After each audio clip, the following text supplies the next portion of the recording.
righty, welcome everybody. Welcome to this special edition of Live 270 brought to you by Brownsville Tech Live.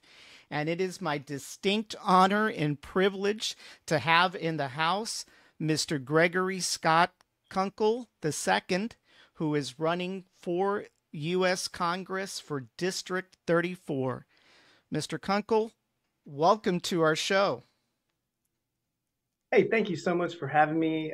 Daniel, I really appreciate the time and effort and happy to answer questions. Love talking to the people and think that our representatives in Congress, whether you're Republican or Democrat, should be doing this on a regular basis.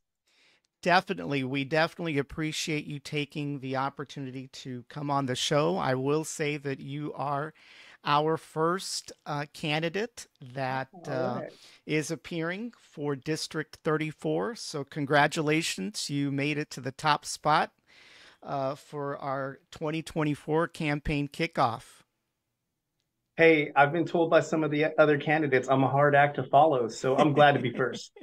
Well, definitely, we hope that the other candidates follow suit soon, and we have put out some invitations out there, so we're hoping to have a few more candidates out there, not just for Congress, but across the other positions that people are running for. So it's definitely an exciting 2024, and we've got an exciting election year coming up, not just at the national level, but also at the state level and also at the local level as well. So, I so couldn't agree more.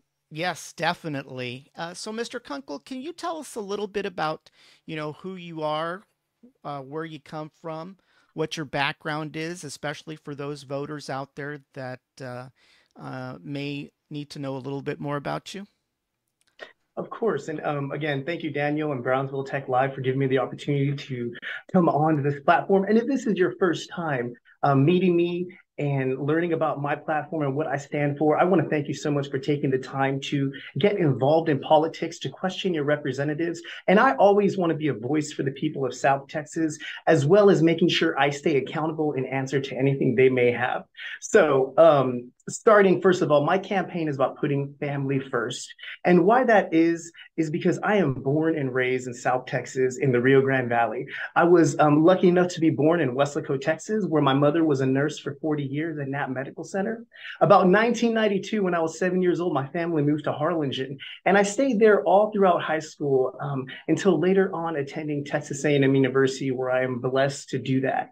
My mother was a nurse there. My father was in manufacturing. And as a matter of fact, at this time, there are three generations of Kunkles that have resided in Harlingen, Texas. Although the Kunkles, they go all the way back to before our country existed. You know, the famous picture of Delaware crossing the river, that's him capturing my 12th generation grandfather, Heinrich, all the way in the Northeast as a Hessian mercenary. And Wow. come down 200 years later, in the border of South Texas, you know, my father's family from Indiana, my mother's family from Mexico. I think there's no better representative of the Texas border culture than a halvesy like me. I was able to attend Texas A&M University, where I met my wife at McAllen, Texas, actually, her family being and still residing in McAllen, and graduated. We got married, came down. My first job being at the Cameron County AgriLife Extension Office, where I was blessed to really meet the people of South Texas and get involved with agricultural projects, horticultural projects, different organizations, including building multiple community gardens to promote nutrition and wellness across the valley, trying to help people with food. And that's where I got to see firsthand and work with the people there. But time keeps moving fast, and 4 children later, I returned to Texas A&M University, pursuing even more education. And as a matter of fact, I'm now the assistant director of the Global Cyber Research Institute at Texas A&M University. Fast forward to now, and I am ready to represent the people of South Texas, show America the beauty of this land, not just the problems of the border, but everything from space with Boca Chica to the agricultural foundation that our South Texas community was built on. The hardworking people, the people of La Frontera, and I am one of those people. I am a born and raised in this district border child, and that is what I am doing here. My platform is built on putting hashtag family first. And what that means is putting an economy first for our family, providing security to our family, whether that's backing law enforcement or stopping the trafficking of fentanyl across our border, and as well as education. I'm a big proponent of education choice. I'm, as a matter of fact, a homeschool family myself. And that is the foundational three pillars of putting family first in America. And I'm here to say that my campaign, I believe, starts in the South Texas border district of Texas 34. And where it will end later, I don't know, but I am truly on a journey to save America by putting the nuclear family first. Well, that's definitely good to hear, Mr. Kunkel. No doubt about that. And one of the things that I believe you've touched on is and it's been in the news quite a bit, is, with regards to immigration. There is no doubt that our borders appear to be broken. There is thousands and thousands of people coming across the border, not necessarily from Mexico per se. And that's one of the things that I've had discussions with a Yeah, lot of folks, is the impression has always been that it's actually people from Mexico, but it's actually people from South America, South and Central America. right. A lot of those people are escaping, drugs and cartels and violence and gangs and stuff like that. And I had the opportunity, and I call it an opportunity, to actually work for one of these government contractors a few years ago that dealt with undocumented children. And it was just amazing the amount of unaccompanied minors that are actually coming across the border by themselves, Sad. and it's totally incredible. And the millions of dollars that are being spent to house, clothe, and feed some of these children. Of course, no fault of their own, correct? But it's still dollars that our federal government is spending each and every day.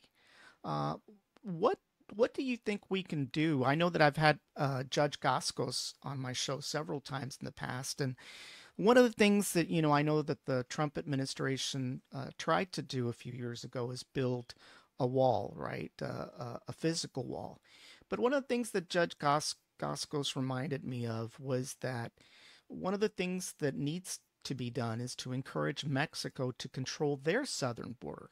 Because after all, it's their southern border where most of the Central Americans and the South Americans and the Chinese are actually flowing into Yeah, Mexico en route to the US.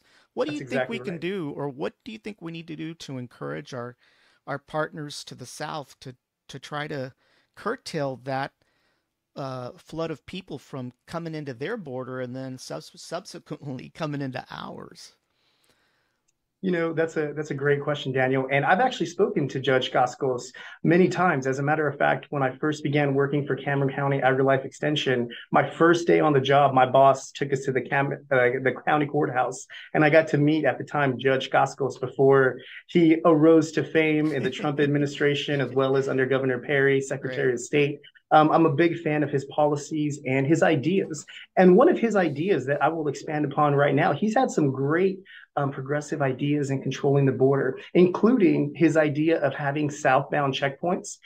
Like many people in South Texas, I've driven to the Falfurrias checkpoint 100, if not 1,000 times. And I think it's time for us to have a southbound checkpoint, but also looking for guns, drugs, and cash that might be flowing into Mexico. Another idea that Gascos and I agree upon is, aside from just funding the wall in Brownsville or along the US Mexico border, helping Mexico to build a wall at their southern border and Right. trying to prevent people that have crossed that way. You expanded upon a term the Border Patrol uses called OTM, or other than Mexican. And you're right. A lot of immigrants that are coming over are not, they are Hispanic, but they are not Mexican. Here's what I was told. Do you know what the number one country of origin is after Mexico along the US Mexico border the past few years? If I had to guess, it would be Guatemala or Honduras. Close. India is the Ah, second country in terms of a country of origin that a lot of the second most immigrants other than Mexicans have come in. oh And you wow. see that Now, the Indian population, as well as many others, they don't stay in the Rio Grande Valley. We are Right. just a transient and a conduit for the people that are going to the larger, same thing with the drugs, flowing to the larger cities, Houston, San Antonio, Dallas, New York, LA, which is why I'm a big fan of Governor Abbott's busing and train program. But that to say, I do think we need to put more economic pressure on Mexico on enforcing their borders. And you know what? I am a little hawkish on this idea. I am willing to also utilize the United States military to defeat some of these cartels and drug smugglers that are occurring. I've actually lived in Mexico. I spent some time in Guadalajara, and it's amazing that when you get stopped on the highway of Guadalajara for a normal traffic spot, there is a truck of policia right behind you with a 50 caliber machine gun mounted in the bed pointed directly at you, Oh because yeah. those are the kinds of problems that happen.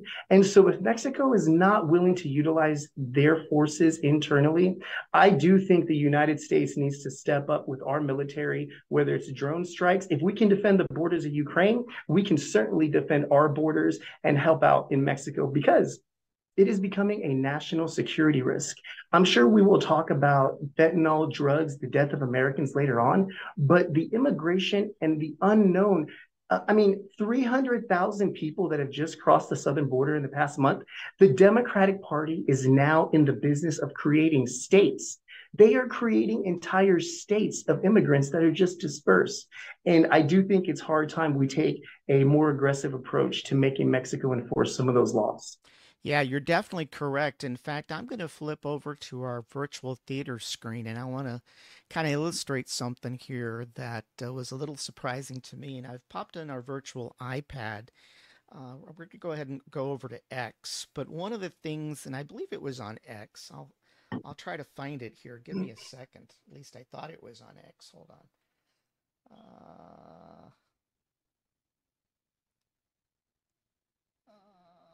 Here it is.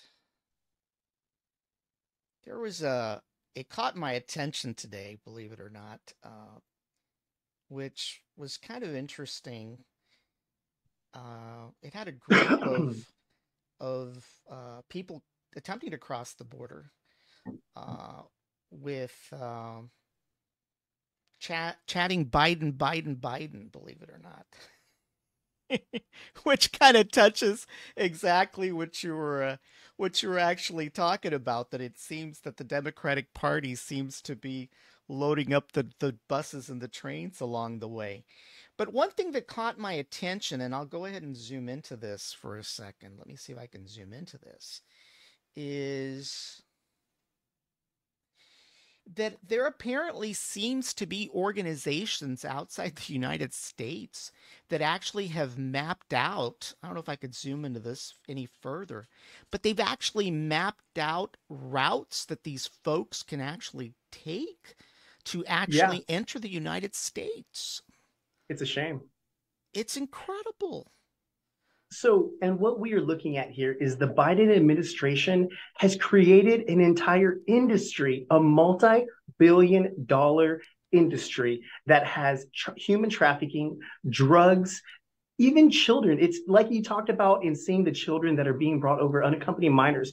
The fact that the United States government is now in the parenting business is sickening to me. The United States government does not need to be raising children and scrounging and trying to find a place for them to go on a quick basis. I've been told of some of the horror stories in hospitals where these children do not have advocates and they're sick and they're running fevers and they're going crazy, and children are being handcuffed to beds and gurneys in hospitals because they cannot control them. They're sick, they're tired, and it's the most unfortunate thing I've ever seen. You know, just to elaborate even more, Danielle, my mother was a career nurse, and she spent the last 15 years working for the Port Isabel Immigration Processing Facility. She did a hospital nurse, a home health nurse, a nurse of 40 years, watching multiple pandemics go across the southern border, including cases of tuberculosis that would flow across in the 1980s from Mexico working in Wesco.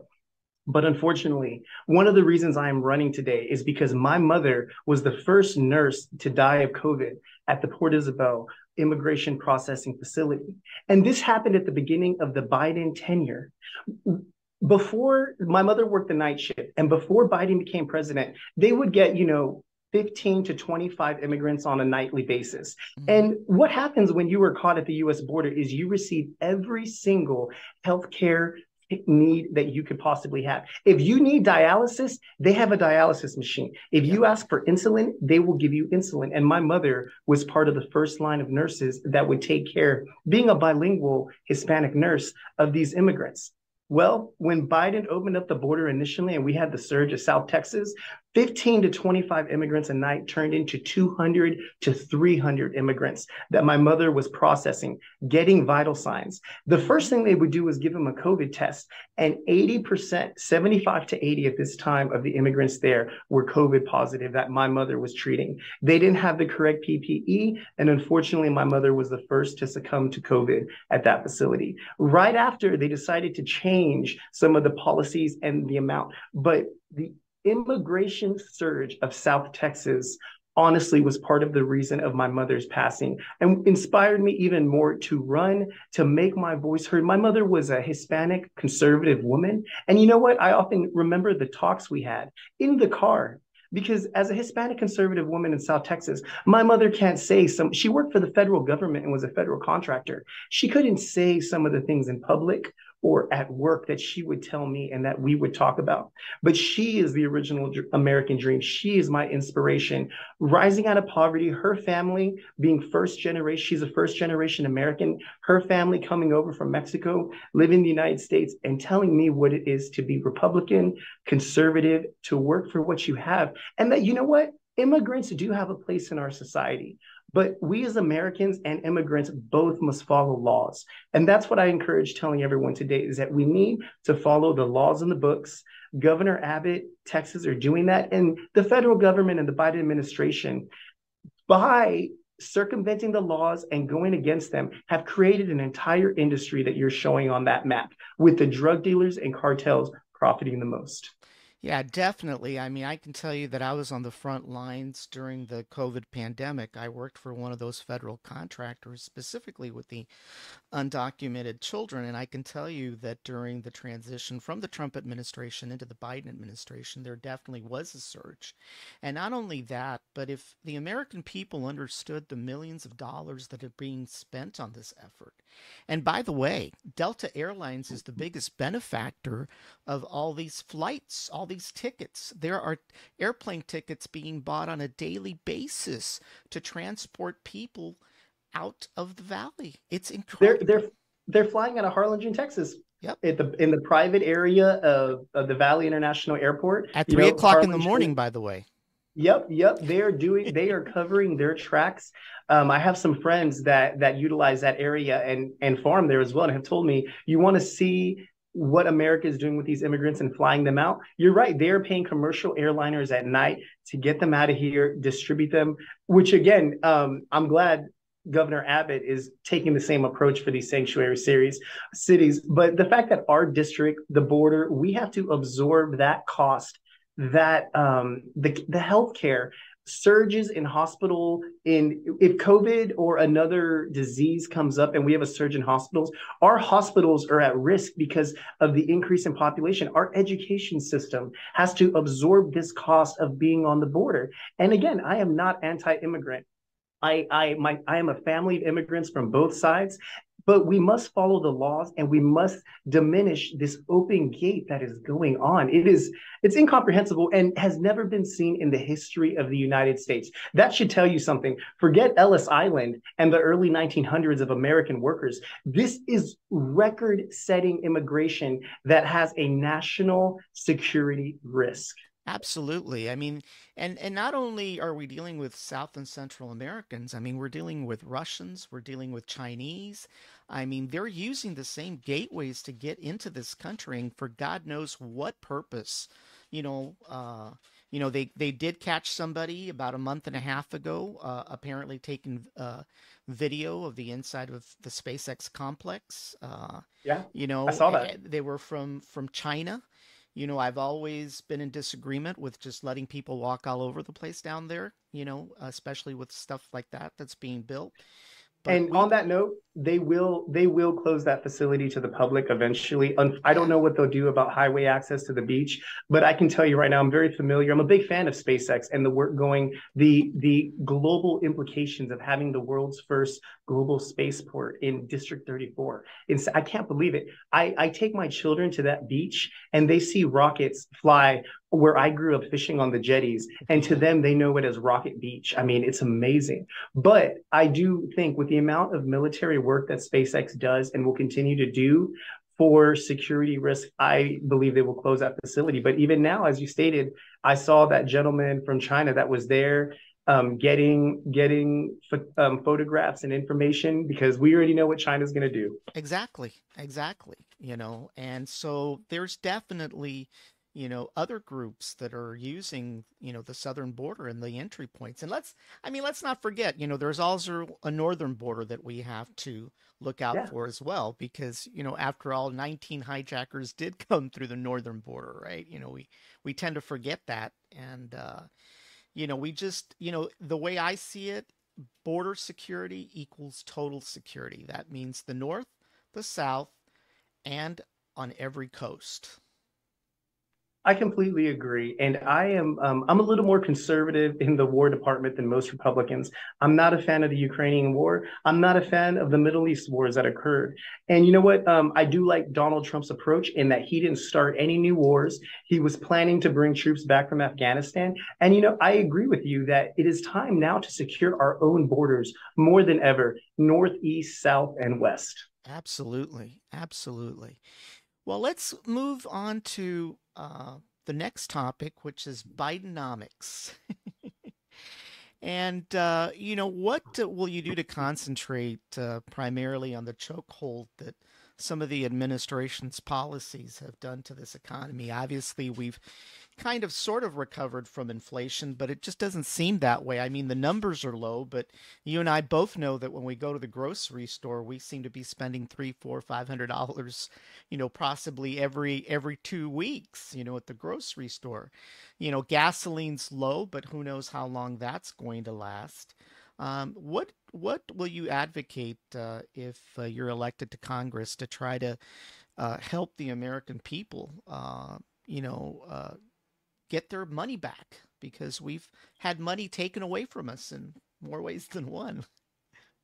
Yeah, inflation is a silent tax that affects everybody. And I'm going to correlate this back to immigration. One thing that a lot of Republicans, including Donald Trump and I, will disagree upon is that there is just no possible way all of these immigrants that are coming in right now are going to be round up and taken back to their home country.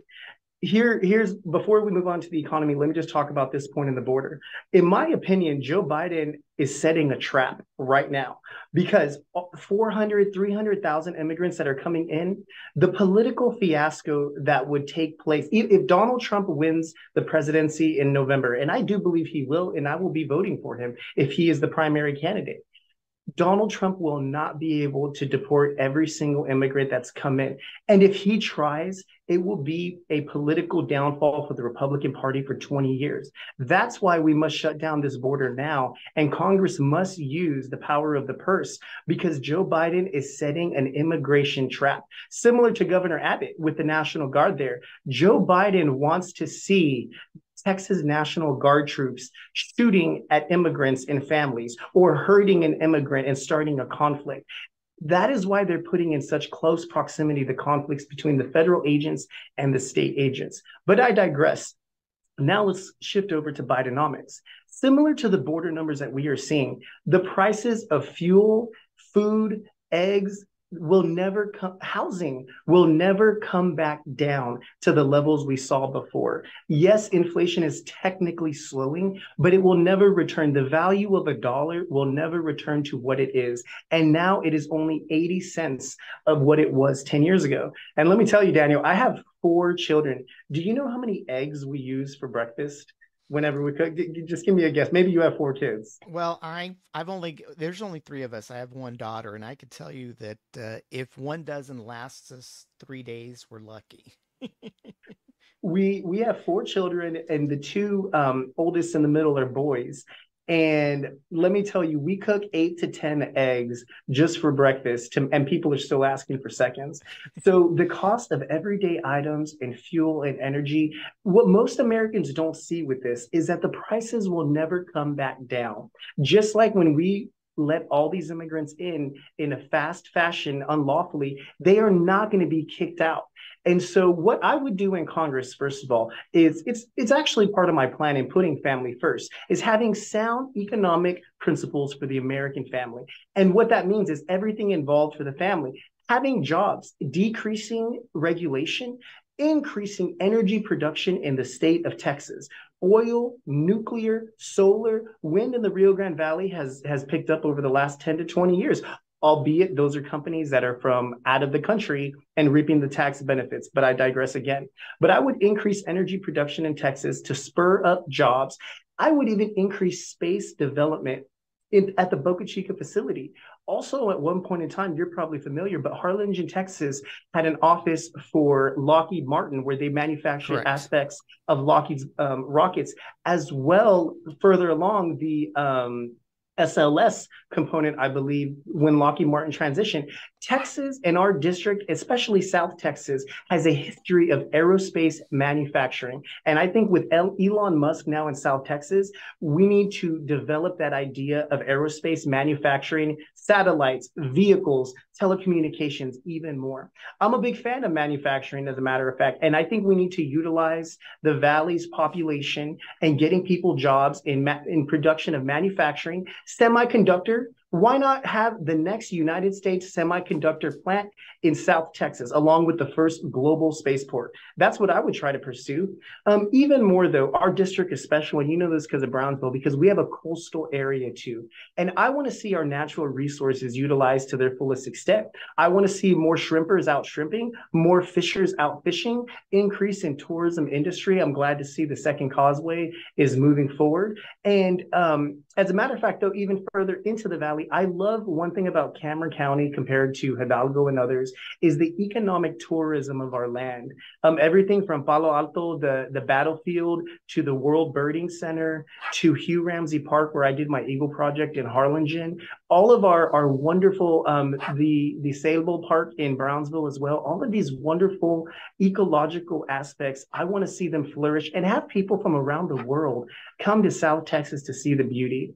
So providing jobs, decreasing regulations for businesses and red tape. We have, and I'm sure you spoke about it, but we have a fourth branch of government, the bureaucracy, that when the U.S. Fish and Wildlife Department are preventing the journey of the United States and South Texas to Mars and the moon, if that's what's holding it up, we have a severe problem with government overreach. I'm a constitutional conservative, so if it's not in the Constitution, I basically want it out of the federal government's hands.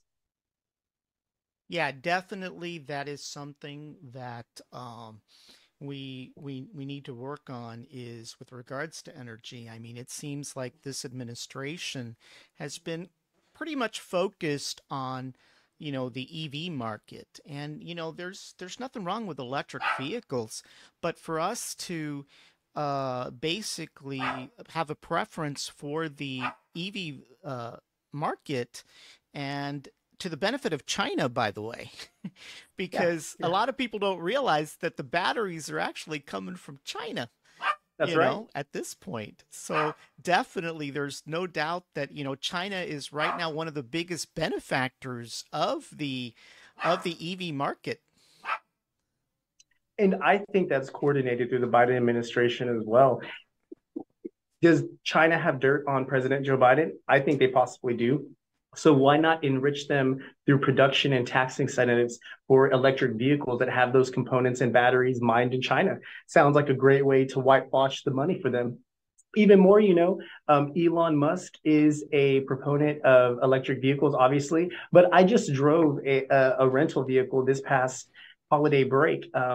And unfortunately, I had some trouble finding a charger. And I will say that our infrastructure is not completely ready for that.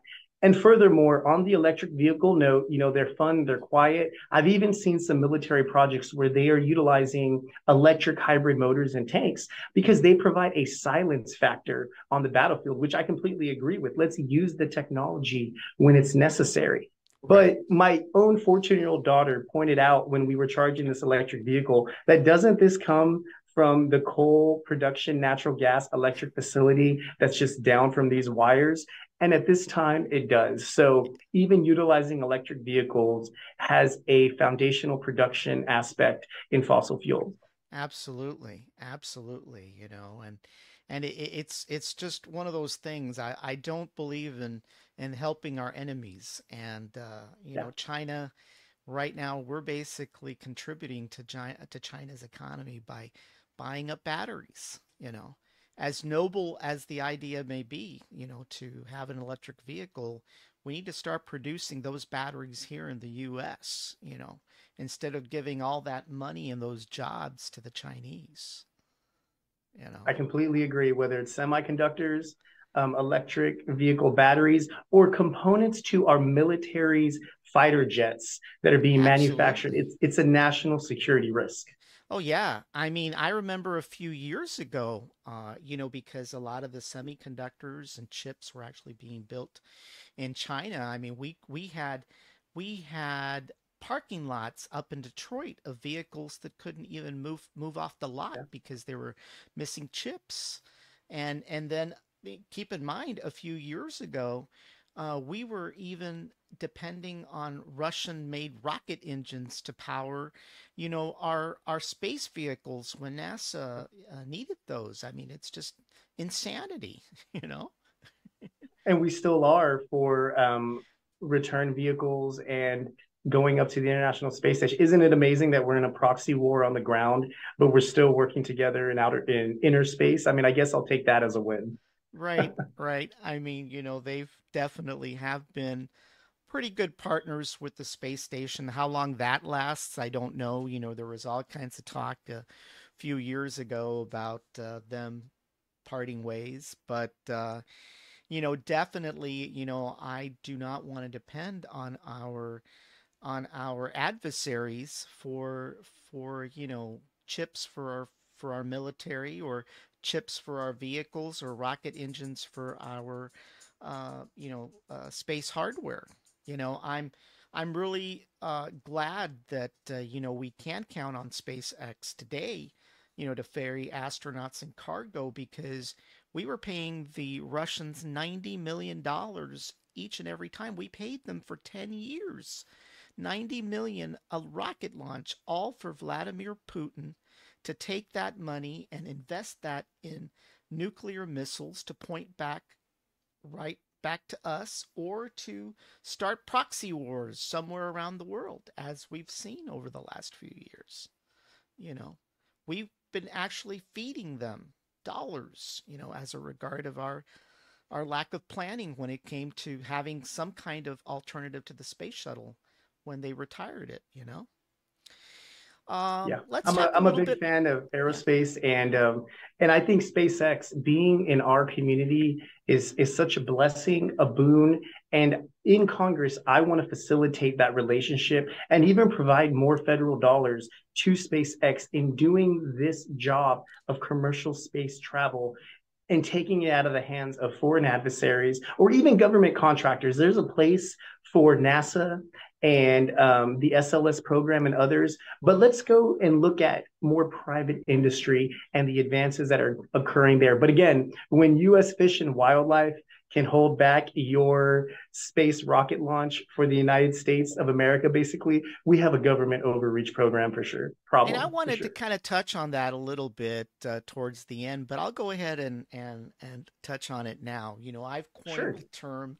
Actually, Hillary coined it the other way back a few years ago, but I put my own coin, and I call it the vast left-wing conspiracy against Elon Musk. Do you believe that Yeah. that exists out there? It almost appears that, there seems to be a conspiracy out there on the left to pretty much, go after Elon Musk for just about anything. I mean, let's also kind of face reality that Elon is kind of done a few things that I even don't agree with, right? I can, yeah, yeah. But there just appears to be this left-wing conspiracy out there that let's just be totally anti-Musk for just about everything. Do you think that there's elements today in this administration that are leading efforts to curtail SpaceX at this point? Oh, yes, sir. You will see me post publicly on social media and forums and other places that the Joe Biden administration is utilizing federal bureaucracy and agencies to withhold the business and space development of SpaceX and Elon Musk. I'm glad he moved to Texas. There's probably a big reason. A similar thing was probably happening in California from an economic perspective. Right. So the more, I mean, Elon's made the correct decision, but the reason why this occurred, in my opinion, is because of the acquisition of Twitter, now known as X. When Correct. Elon Musk took Twitter away from the Democrats, that was their bullhorn. That was, I've seen the studies, the influence, the data associated, and the power that was associated with Twitter in broadcasting a message, whether it was the Hunter Biden laptop, Donald Trump's, stories from when he was younger, Hillary Clinton's sickness or health, the power that Twitter had in promoting them. I actually didn't believe in it. I didn't use Twitter early on. Mm-hmm. And I was more, I'm a little older. I use Facebook and Instagram. I can't even keep up with all the social medias. Twitter, Twitch, Rumble. Like, I mean, I'm old school: YouTube, Instagram, Facebook, Right. and now X. Yeah. And I can attest that X is the quickest platform for attaining news and information. And I really enjoy that fact. I like looking at friends and family on Instagram, their holiday pictures. But if I want news and stories that are occurring in almost real time, X and Twitter is where it's at. And Elon Musk took that power away from the Democrats. And he is, I mean, you can't prove this kind of case, but it's not a conspiracy. He is being punished through federal bureaucracies in his businesses. Think even Tesla recalls, I would even go so far as to say, could be part of bureaucratic agencies getting involved, whether it's the Department of Transportation or the Fish and Wildlife Services or the FFA. There's so much bureaucracy that Elon Musk is being definitely throttled down, without a Yeah. doubt. Yeah, there is no doubt. I mean, I can't prove it per se, but I definitely see it. I definitely see it, even sadly coming from Silicon Valley at times, where there seems to Yeah. be an anti-Musk movement out there. I wanted to talk a little bit about education. I know that you touched on it a little bit earlier in the show with regards to education. You mentioned that you were homeschooled, or you did, or whether you were homeschooled or you homeschooled your kids. But obviously, that's been a big controversy here in the state of Texas recently, especially with regards to choice, with regards to school choice and the diversion of funds from public to private. What's your position on what we can do? Would you go so far as Vivek uh, proposes to get rid of the Department of Education, or would you not go as far as that? Maybe try to curtail some of the things that get pushed by the Department of Education. But what can we do to not only expand school choice, but also try to see what we can improve with our public schools? Because we're still going to have public schools, so there's going to be a need for public schools. What do we need to do to revamp our education? Just to take a word from Vivek, I think we need to undergo an education revolution. And I went to public school myself. I graduated from Harlingen High School in 2005 with a lot of my friends and classmates. I'm one of the few that left to attend university. And I consider myself the prodigal son of the Rio Grande Valley, returning with more knowledge, with more experience, and a love for South Texas that I didn't even have when I was raised there. But leaving and then looking at the Rio Grande Valley from the outside. From the natural resources to the spaceport to the people and the breakfast tacos at I still call it Stripes, but Valero or whatever. I'm not even 956, Daniel. I'm 210. Yeah. That is my area code. So to go down to education, I think we need a complete revolution. I would go so far as Vivek in dismantling the Department of Education. I have a copy of the U.S. Constitution, a pocket copy that I carry with me in my bag. And unfortunately, there's no Department of Education listed. Right. And what does that mean? Our Constitution says that no rights that have been established or nothing that has not been established in this Constitution is reserved as a right to the people and the states, which means I believe Texas should be an administrator of the educational regulations that occur here. And of course, we have a split system of federal and state dollars. But what I also know in being a realist is that completely dismantling the entire Department of Education will not happen overnight or at the snap of a finger. So, what I am in favor for is real solutions of progress and moving in that direction. And at this point in time, that includes educational choice in the state of Texas. I'm sad to see that it didn't go through in these special sessions, but I support Governor Abbott and that ambition of providing education choice. Let me ask you a question. Do you know any happy teachers? I Not don't. I too have a many. lot of friends that are teachers, and it's sad that they do not enjoy their job. I have friends that are teachers in inner city Houston, in South Texas. One of the reasons we decided to, my family homeschools our children, and we were involved in the public education system for a while. We went to, I'll leave the district named out of this, but we lived along the coast by South Padre Island, and we went to a public school system. And you know what? They had two kindergarten classes for my oldest child. They had English speakers and non-English speakers. Mm-hmm. And it broke my heart to see that teachers had such trouble because they had to teach in two different languages. They had to support teachers and parents that didn't even speak English. So the schoolwork and the work is done in English, but the parents themselves don't even understand and can't help because they only speak Spanish. And again, this problem was stemmed because of the influx in immigration and our education system having to absorb that. So what I believe to fix this problem in South Texas, now, of course, we also have the charter schools that have been popping up in South Texas, and they are a hybrid solution to correcting the problem that is occurring. I do believe we need to apply free market principles to education. Now, some of my good friends, including Carlos Cascos, have disagreed with me on providing public funds to private industries, in this case, religious schools or private schools.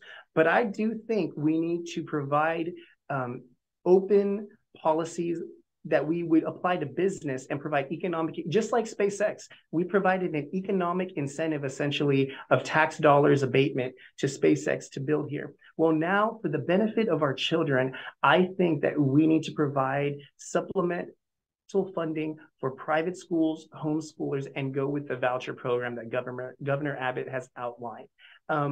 The education system actually is not very old. The concept of public education started as a religious component. It actually started with the Protestant Reformation, where at the time only Catholics of high status received education. And it was Martin Luther himself in the Protestant Reformation that said education should be for all. Now, the state of Texas's constitution mandates that we provide a public education. So in my opinion, we should provide the funding for for parents, and allow the dollars to follow the child. It's better outcomes for everybody. There will be, a reshuffling period.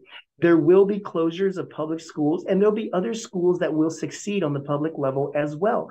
But, the system has grown too large. And you know what? Even now, Daniel, we hold high school football coaches more accountable than we do for our own politicians. So when high school sports have overtaken some of the educational aspects of providing a foundation for our society and civics, we need a revolution in education. So I am for dismantling the Department of Education and allowing states to pursue what they believe, that being the parent. The parent, Daniel, is the first teacher of any child. And unfortunately now our public school system for a lack of better term, has become a babysitting service for kids. And we don't need that. We need change. Yeah, definitely. I mean, there's no doubt that, I mean, I remember when I was in high school, and I'm probably not much older than you are, but one of the things that I remember is that we had hall monitors. We didn't have police departments back in those days. We didn't have the kind of things that happen today where people come in with guns and things like that. I mean, a lot of times things were settled out at the playground with a fist fight or two. But today we've got schools with bigger police departments than even the towns surrounding them, and it's ridiculous. It's totally ridiculous, and we've kind of gotten away from the old paddle, per se. Luckily I never got paddled. Came close, but I didn't get paddled. You know. I got paddled. Oh, I you got paddled. did? Oh, okay. Yeah. I remember it too. They was it corporal punishment, Yeah. and they had the lady. It was the principal and the vice principal, and this was a school in Harlingen. They'll remain nameless. I was, I think, in third grade, and they had a book of regulations that they were making sure they followed, where they had to have two people present. I had to hold my hands out. Like, there's a whole procedure for paddling a child. Yeah. And I think I even faked cried to make them feel better about Oh it whenever gosh. they did it, because it was pretty funny at the time. But they asked my parents, and my parents were like, if he's acting up, give him a swat. Yeah. It happened. Now, I know this was an issue at the state level before, but what's your position on arming teachers? Uh, You know, I believe that teachers, should they want to be, should be allowed to be armed, concealed carry, or possibly a safe in their room. I have some friends that he's actually a gunsmith and makes accessories for firearms, AR-15s and such. And he had this great idea that he said, when I win Congress, for me to fund this idea. But even providing a type of group safe in an area of a school where, if there was an active shooter, teachers could go, to this, maybe the teacher's lounge, or an area, multiple areas within a school, that firearms are locked in, almost like a firearm storage in a public office or the White House or a jet or something, where they keep the firearms stored there. right. I am for allowing teachers to be armed if they are trained. And I think we should provide more training to every owner. Hmm. I'm a big proponent of the Second Amendment. It shall not be infringed upon. But I also think we can allow and provide more training for our society, and that includes teachers especially. If a teacher wants to receive training and carry a gun at school safely and soundly, I am even willing for the government to provide the funding for that training to occur, because that'll increase the safety for children. And that goes back to my campaign of putting families and children first. Well, one of the things I wanted to touch on a little bit as a dive in from this topic is obviously healthcare, but primarily, you touched on something, with regards to gun safety. There was an effort in the state, back when the shooting, I think it was at Uvalde, right? Where there was an emphasis on providing more funds for mental health. Do you believe that we need to spend more money on mental health with regards to that, so that we can prevent some of these people who may be suffering from depression or mental issues to get the care that they need at this point? That's a great topic that you bring up. And I was just having this discussion with someone about school shootings correlating with the advent of cell phone use in schools, Mm-hmm. and how, if you look at a correlation of the amount of phones and the usage of schools, it correlates to an increase in the casualties and school shootings that have occurred. Now, is this a causation versus correlation type of data point? I don't know. But what I do know is that we do have some mental health issues. And I would attribute the mental health issues to being on a phone, being on screens, social media, video games. I love video games. Again, I'm a little more old school on that. Halo, Call of Duty, Modern Warfare. Those are probably some of the last ones that I did play. I can't keep up to date. Honestly, my kids just busted out the Super Nintendo, my wife's Super Nintendo. We've been playing Donkey Kong and Mario World for the entire break. Oh But I wow. digress. putting mental health for students. I'm not going to go as so far as to say I would increase tax dollars for that, but here's what I will say. As a constitutional conservative and a fiscal conservative, if elected to Congress, I will not vote for any program that will increase the national debt unless it is a matter of national security. So, that being said, what I would advocate for is that we divert some of these dollars that are being funded for Democratic programs. I don't know, Rand Paul just released his list of funded mandates that I think, teddy bear transgender research in Russia and other programs we funded. I am ready to slash programs in the United States government and provide training, funding, and help for mental health issues. I think that's a good, not solution, but a good step in the right direction because we clearly have a problem with children. But I would also like to say, I think it goes back to parenting. Parents are the first teacher. If a parent is not involved in the child's life from a social aspect, problems arise. And we've seen from these school shootings that parents, have missed some of the key. I mean, shoot, the FBI missed some of the key indicators at these school shootings of what's going on. And we need to make sure that we are involved in our children's lives and not send them off to be babysat at a public school. Being there for their education, their social life, and even sitting around a dinner table to talk to each other about our day. That's kind of a lost thing, I feel like, in today's society. And I hope we can get back to that in America and helping people with mental health issues. Yeah, there definitely is something, where we need to get back to at least having those conversations at the dinner table. There's no doubt that, everybody seems to be glued on to their phones these days. I mean, you go to a restaurant today, you see a family and everybody's on their phone. Nobody's talking to each other anymore. And I'm not sure where we lost it. And you know what? I'll say guilty as charged sometimes. I may do the same thing, but it is kind of ridiculous, that we all seem to be glued on our phones instead of concentrating on having these conversations that we need to have because our kids may be suffering at school from something, being bullied, and they're not being paid attention to. Our phones and our tablets are now our electronic babysitters. I mean, I was at the hospital about a year or two ago, and I see, the parents, younger parents today, the kids crying, and here, they give them the phone and entertain them with YouTube. And of course, now TikTok and, personally for me, that I've, live on the internet, I mean, there's stuff on there that I wouldn't want my 5-year-old to be looking at. You can't control some of that stuff anymore. So, definitely we need to return back to, kitchen table conversations, as I call it, you know. Yes, sir. I completely agree. Let's kind of focus a little bit on foreign affairs, and obviously two of the biggest issues out there today is the Israeli and Hamas conflict going on. Obviously, Israel was attacked, back at the start of, I believe it was October, if I recall.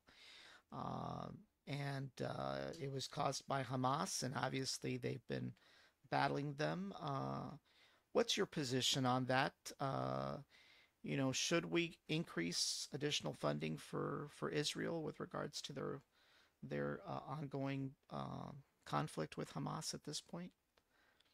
And as I stated, I am a fiscal conservative and would not vote for a bill that would increase the national debt unless it is a matter of national security. And I would be willing to argue that the Hamas attack on October 7th on the land and people of Israel, the Jews, the tragic videos that we saw occurring in real time, and the social media terrorism that occurred to them and their families, that is a national security risk.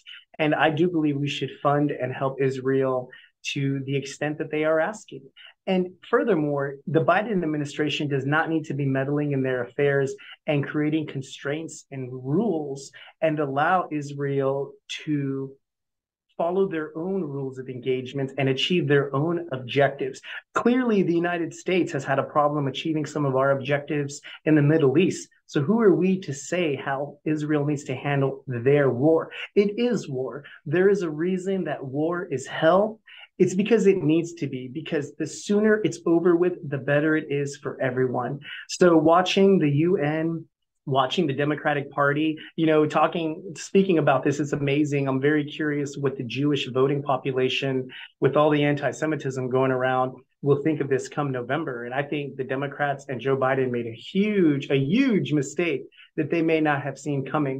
But now they have doubled down on anti Semitism. And I actually think it's also because of the influx of Middle East and the Muslim population in the United States. They are trying to corral them to the Democratic Party, unfortunately, utilizing anti Semitism at this time to do that. But I would let Benjamin Netanyahu, as well as the Israeli Defense Force, do what they need to do. Just like our Border Patrol on the southern border, do what they need to do to secure their borders and their people. Yeah, one of the things that I try to mention to some of my friends who have differing opinions from I do is I reminded them, the Palestinians were given an opportunity in the 1990s for self-government and they blew it. They blew their opportunity. They were given Yeah. millions of dollars to the Palestinian Authority, and then that money got funneled over to these other groups, including Hamas.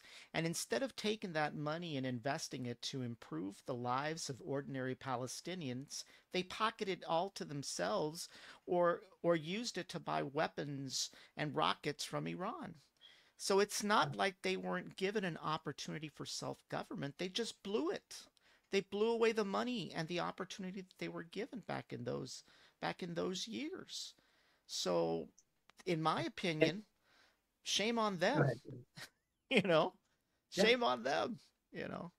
Here's one thing I ask a lot of people too is, what video I've never seen? I've seen videos of people being murdered at a music festival. I'm actually a musician. I love music. I love music festivals. I've seen videos of people being shot at music festivals, paragliding terrorists into parties, bombings and killing of children, and abhorrent events that have occurred. I have never once seen a video of a Palestinian saying that we support Israel's right to exist and let's stop the war. Where are some of the Palestinian public that do not support the efforts of the government of Palestine and the terrorism that are going on? I see tragedy that occurs in Palestine, of course, deaths of children, bombings, Hmm. but I've still yet to see a single Palestinian citizen say that we must stop the war and Israel has the right to exist. Right. Have you seen any video such like that? Absolutely not. They're very simple words. I Yeah, respect the right of Israel to exist. It's pretty simple, in my opinion. You I know, but completely agree. you know, but you know, people tend to forget that they were given an opportunity for self-governance back in the 1990s and they blew it. They literally blew it, you know. All righty, and let's talk a little bit about another touchy subject, the Ukraine. Yeah, love it. Obviously, Love, there's a lot of controversy with regards to the Ukraine. I mean, there is monies obviously that are right now being held up in Congress with regards to the Ukraine for some good reason. I mean, we definitely heard the some of the stories back, when we were dropping cash into the Karzai government in Afghanistan and the boatloads of money, and God knows where that money went. And there is a concern that if we do that with the Ukraine, that God knows where the money's going to go to. So what's your position on the Ukraine? I mean, obviously they are definitely fighting Vladimir Putin. There's no doubt he is a threat. He is a threat not only to the Ukraine, but obviously some of the other former Soviet republics that have been free for 20 plus years. I mean, uh, what what's your position on the Ukraine with regards to funding them? But not only that, what can we do to ensure that Vladimir Putin gets no further ideas of invading any of the neighboring countries as well? This is a topic that, I agree with Senator Rand Paul, where he stated, and I agree completely, in my opinion, this war will end with a truce between Ukraine and Russia, and Ukraine will cede 50% of their land to Russia for a stalemate. That is what will happen, in my opinion, as well. And with that comes any type of artillery, technology, battery, armaments, tanks, anything that we provide that will be on the side that Ukraine is ceding will go directly to Russia and Vladimir Putin. And in my opinion, I think the Biden administration knows this. The Democrats know this. And even to an extent, Republicans know this as well. And unfortunately, this is where I will disagree with a lot of Republicans in that I believe we need to stop the funding of the Ukrainian war, defending Ukraine's borders where we cannot even defend ourselves. This is where NATO needs to step up. NATO needs to pay their fair share. And if, Ukraine was not let into NATO for a reason. We've seen the corruption of their government. We've seen and heard of Ukraine canceling elections, discrediting political parties, where we've seen that before. At least here in America, we're not canceling elections from a presidential election yet. But Zelensky called for, and I don't know if they actually enacted, but called for canceling a national election that he was up for. And that's unacceptable. And we should not be funding this war. I don't want to see American troops there. I actually have some friends that are their job, they're in the military, they are cruising along the Ukrainian Russian border and gathering intel and watching out. They're just, they're in Humvees ready to go if anything were to spill over. But we do have an active presence in Ukraine, and I am ready to stop that and provide funding for our own border. And it's a shame, quite frankly, that the Biden administration is holding hostage the southern border, allowing unprecedented immigration to occur because we are bickering over funding Ukraine. Now, why does President Biden want to fund Ukraine? That's the question we need to ask. And I actually think it all goes back to Burisma, Hunter Biden, firing the prosecutor, or you're not going to get the $1 billion. I mean, the lines that are parallel and connected, it's amazing how America has not seen how this is all not a vast conspiracy, but literally connected dot to dot. And in my opinion, Joe Biden has started and continued a war to deflect from that aspect of his involvement in Ukraine, which they impeached Donald Trump for. So again, unfortunately, it's one of those things that you just can't prove. But if you go above the forest a little bit, you're not blinded by all the trees. And if you take a higher level, a 5,000-foot level, you can see how this is connected. And literally by funding Zelensky and Ukraine with American tax dollars, it's another kind of bribe, I believe, that Joe Biden is living up to from some previous deal with the Biden crime family syndicate. Yeah. You touched on a little bit about NATO, and obviously a few years ago, I haven't heard much more about it, but basically there was the idea or the opportunity to increase NATO membership to some of these former Soviet republics. Are you in favor of that happening? I mean, obviously, I can't remember the article number, but obviously, a threat against one NATO country is a threat against NATO completely. But what should be our position with regards to NATO membership in general? Should we extend NATO membership just to extend it to these Soviet republics just to contain Putin? Is that the best way to contain Putin at this point? Or are we You know, just I would or are we just stirring the hornet's nest, so to speak? I would honestly say no, because a lot of these countries that have seceded from Russia and the former Soviet Union, they do have a significant Russian population and Russian ethnicity and history between those countries. And, there are times in the European population and history where these two peoples have had conflict. And I would argue that the establishment of NATO and what it is after World War II should leave some of these countries, such as Ukraine, out of NATO. And just absorbing Ukraine, absorbing the Balkans or other countries to as almost a chess move against Vladimir Putin, I don't think that is an adequate way of going about the situation. I think NATO, similar to the United States, needs to increase their defense and their borders that they currently have within Europe's continent. And that means them paying more, them providing more for NATO troops as well as NATO funding. And they need to fix their own house before they start trying to add some family members Right. under one roof. Another Right. way to say it.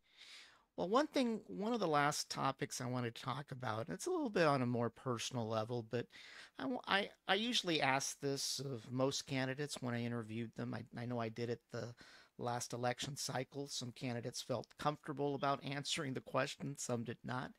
But I want to kind of get a little bit of a feel for you as how faith has played a role in your life and how faith will play a role moving forward should you be elected, as our representative for District 34. You know, I truly believe that I am at a journey and a path set forth by God. I don't tell this to very many people, and we're on camera right now, but I do need to bring it up and address. But I truly believe that I've been called by God to be a representative, a voice for people like my mother, Hispanics, conservatives, those that don't even speak English, but have conservative values and know that they want a better place for their family, for their children, a better economy, more security, better education. And I believe I have the solutions, the voice, and the energy to do that. And I believe God has blessed me with that. As a matter of fact, I told you earlier I was a musician. Actually, my wife and I have been worship leaders in the past, and faith has always been a big proponent of our family, even politics. I like to talk about the time of Jesus and back in the days of the Hebrews in Israel from a political perspective, because it's interesting that even at that point in time, Jesus, the crucifixion, the birth, because of the fighting with the king and the government and the religion, it was a political issue that had occurred as well, even though we look at it from a religious separation standpoint today. But faith has always been a significant part of my life. I'm not going to go so far as to say I speak to God or he speaks to me directly, but I truly see his work every day. In everything of creation, I see God's work in hand. And I believe I'm just an instrument doing his will. I pray for that daily, that I am walking the path he has set forth, doing the will that he has called me to do. And I believe this journey is part of that. And honestly, flipping South Texas's 34th congressional district from Democrat to Republican, I believe that that is part of a journey that he has set forth that's even greater. And where it leads, I don't know. I will tell you there are talks of faith in even possibly going to the White House later on and being a voice for the Hispanic population across the United States of America. As Hispanics grow in voting, in numbers, I truly believe that the conservative values that Hispanics hold will grow as well. And I hope to be a voice for those people as we continue this journey together, my family, the people of South Texas, and God. Great. Well, definitely we wish you the best of luck in the next couple of weeks. I know that there's a primary coming up. Could you tell us when that primary is scheduled for and when is the start of early voting and the election itself? Yes, the first primary, of course, is going to be March 5th.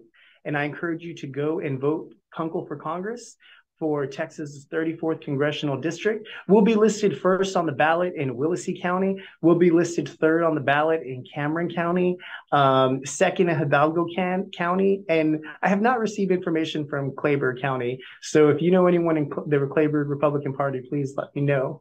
But early voting begins 2 weeks before March 5th. So I also encourage you, if you need to vote by mail, early voting, get out there. And you know what? My campaign takes no donations. I don't have donors. I don't even file with the FEC because my expenditures will not go beyond $3,000. You know why? Because I don't want your money. I want your vote. Texas's 34th congressional district is one of the poorest districts in the United States of America. And I don't need to take money from any hardworking individual in South Texas to help my campaign. What I do need is people's help. And thank you, Daniel and Brownsville Tech Live, in sharing my message, in telling someone word of mouth. sharing a post, talking about politics and the candidates, and getting involved at a local level. That's what I need to win this election. No amount of signs, no amount of commercials, and no funding of dollars is going to beat the Democrats in November or Vicente Gonzalez, who is currently running, but a voice that matters, a man of the people, someone born and raised in this district can win because South Texas is changing with the tides. And I believe I am that voice and humbly ask for your vote in the Republican primary, March 5th, 2024. All righty. Well, we've definitely gone more than an hour today. And Love it. any final thoughts for the viewers out there that you want to, any final thoughts or comments you want to, share with the viewers out there before we close? One way that I am trying to promote my campaign without commercials, without ads, is I want to speak to as many people as possible. So if you have any questions, please follow me on social media at X, Kunkle for Congress, Facebook, Kunkle for Congress, or Instagram, Kunkle for Congress. And I go live, I produce videos. Please share them, comment. I want to hear from the voters. I want to hear about the issues that are affecting South Texans every single day. And I want to provide solutions and not only speak to the people of South Texas, but listen to them as well. So I encourage you to get involved, to start using social media in a proactive fashion of being involved in local, state, and federal politics. And again, Daniel and Brownsville Tech Live, I thank y'all so much for the time. Well, we definitely appreciated having you on tonight. We enjoyed the evening. It was very informative, and we hope that we've given the voters an opportunity to look at your campaign, and we definitely wish you the best of luck. To our viewers out there on the 9 social media platforms, you can catch this episode live on Facebook, YouTube, Twitter, Twitch, and you can catch the recordings on Apple Podcasts, Google Podcasts, and Spotify. So if you missed it tonight, you can catch this episode soon on some of those other platforms as well. Once again, we appreciate Mr. Kunkle for taking the opportunity to be on our show tonight, and we thank all our viewers for tuning in tonight. We will have another edition of Live 270 next week. We will have uh, the GOP candidate for Cameron County Chair, Deborah Bell, will be in the House next week, and we will also be holding a special episode of Brownsville Tech Live where we will talk about bilingual education, primarily why Juan cannot read. So if you want to tune into that show, we'll be having that next week as well. Mr. Kunkel, we appreciate you coming on, and we will have you back soon. Anytime. Thank you, Daniel. Thank you, everybody. Good night. Good night.